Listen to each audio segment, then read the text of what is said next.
Assalamualaikum warahmatullahi wabarakatuh. Nama saya Amaleta Abdullah. Saya akan melanjutkan pembahasan tentang materi selanjutnya, yaitu asal-usul kehidupan manusia menurut Al-Quran dan hadis. Al-Quran menyatakan dengan tegas bahwa manusia itu diciptakan dari tanah dengan berbagai istilah seperti debu. Terdapat pada surah Ali Imran ayat 59. Tanah kering dan lumpur hitam terdapat pada surah Al-Hijr ayat 28. Tanah liat ada dalam surah As-Saff ayat 11. Semasa penciptaan Adam, Allah telah berfirman bahwa jadilah maka jadilah. Terdapat pada surah Ali Imran ayat 59.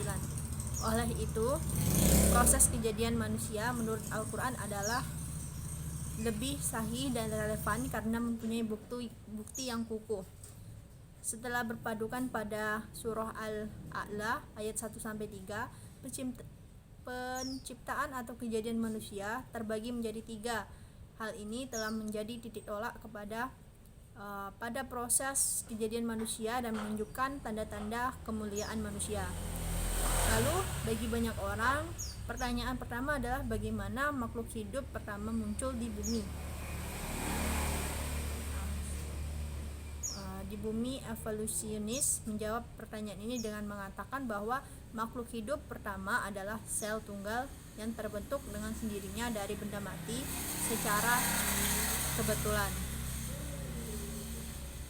Berbicara tentang asal-usul kejadian manusia mengharuskan kita untuk berbicara tentang asal-usul kehidupan dan hidup.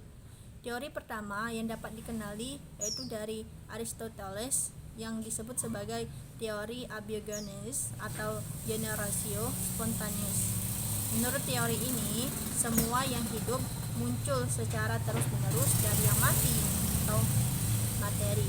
Namun, teori ini diragukan oleh Lazardo Spinolazzani yang berasal dari Prancis, berhasil membuktikan bahwa makhluk hidup itu tidak dari materi yang mati.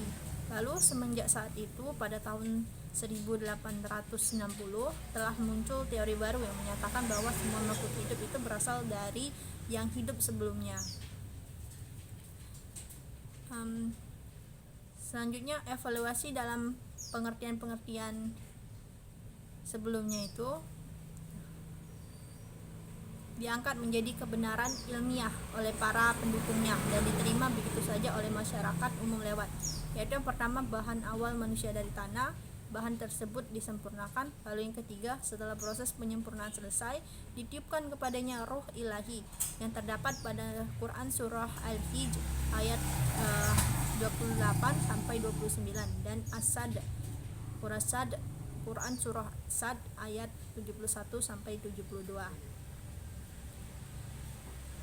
Teori evaluasi merupakan buah filsafat materialistis yang muncul bersamaan dengan kebangkitan filsafat materialistis kuno dan kemudian menyebar luas di abad ke-19. Paham materialisme berusaha menjelaskan alam semesta melalui faktor-faktor materi dan mengingkari penciptaan filsafat yang bertentangan dengan karakteristik paling mendasar akal manusia ini. Lalu muncullah teori evolusi di pertengahan abad ke-19. Kenyataan ini telah membukakan mata para ilmuwan sehingga mereka yang sebelumnya menjadi pendukung teori evolusi menjadi berbalik menolak teori tersebut. Maka semakin hari semakin banyak buku-buku yang dihasilkan para ilmuwan untuk membuktikan kekeliruan teori Darwin. Dampaknya semakin banyak pula kalangan pendidik yang menolak teori Darwin dan berpihak pada teori intelligent design atau teori perancangan cerdas. Terima kasih saya ucapkan. Wassalamualaikum warahmatullahi wabarakatuh.